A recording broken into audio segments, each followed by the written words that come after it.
What's up, guys? Island Trader FX there. Yeah, I know it's been a minute. Um, I'm in my vest because it's hot as well.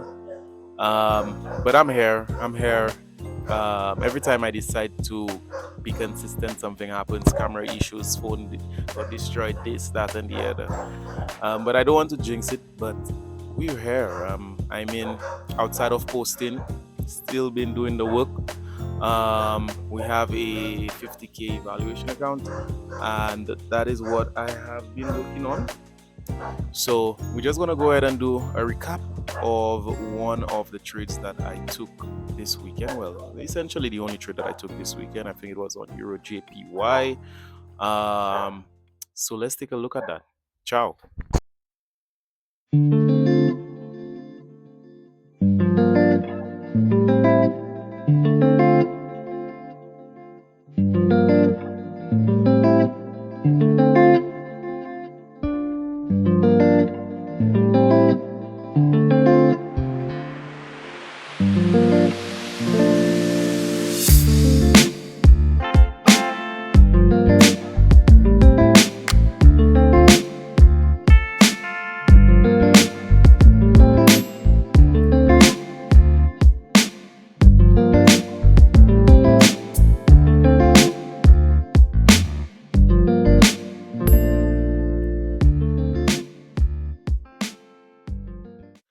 All right, guys. If I tell you, I recorded this entire thing without any audio, so I have to do it again. But it is what it is, man. I guess that's a welcome back. Yeah, so Euro JPY. So the first thing that I noticed on Euro JPY was a monthly fair value gap, right? Outside of the monthly fair value gap, the next thing that I noticed is that we've been consolidated for a while, and Euro JPY broke a low. Now you might be asking um, to the untrained or the novice eye, you might be asking, where is the low? I'm not seeing any low being broken. But if you were to go to your line chart, you would see a clear, distinct low being broken right here. So this is a low and this is a low. As a matter of fact, these are equal lows. 1, 2, 1, 2.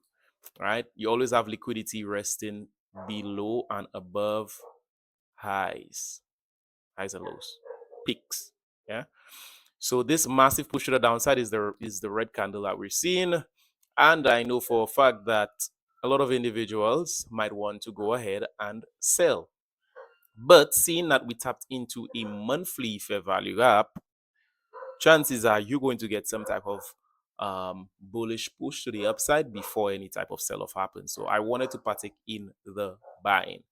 So I jumped down to my daily, and I would have noticed for several days, 4 days, the buyers held pretty strong, even tapping into a daily fair value gap, bullish fair value gap that they created. And my first thing is, after this week, I need to get into this trade.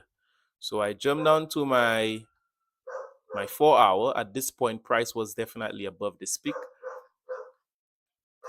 All right, price was above this peak, and all I wanted was for price to reverse back into those wicks. Oftentimes people wait for price to reverse into the close of the peaks.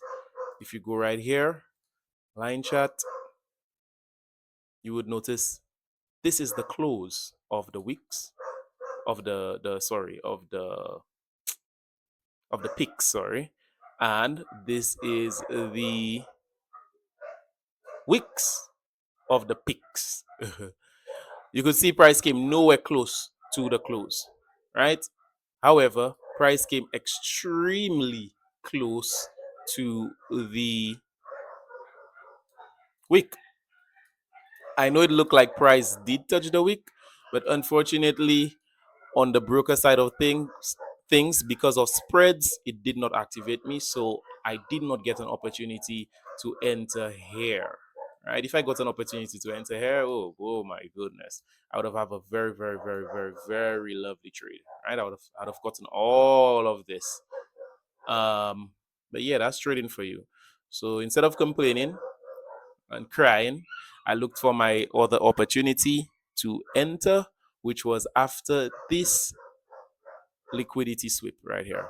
So right after this liquidity sweep, when price closed, I entered right here, stops below here, and I targeted my 4-hour close. Right? You guys know that is all I ever target. It's either a 4-hour or a daily close, right? So I targeted this 4-hour close right here. Price pushed all the way into this zone, but before pushing in the all the way into this area right here, let me just fix that a bit. There was another liquidity sweep. So I was deep in the red, but I know for a fact that we're coming off of a monthly fair value gap. So there is a lot of buying pressure. So I know for a fact that price is not going to sell off. So what I did when price pulled back into break even, I entered again, right? And this is how I got the 2 entries, and then price hit TP. And that was it. That was honestly it for that trade. Very simple trade. A really nice opportunity, and I did capitalize on it. So what I'm going to do is I'm going to do my top down analysis for this weekend, and then I'm going to go ahead and put up some community posts so you guys know what it is that I'm trading, so you guys in real time could look at those pairs and see how you could capitalize on it. But that was today's video. If you did enjoy, feel free to like, feel free to sub. I did see the fluctuation of the subs when I was not posting, but guess what? I'm here now. I'm here. Still not jinxing it, but if I'm able to, I absolutely will.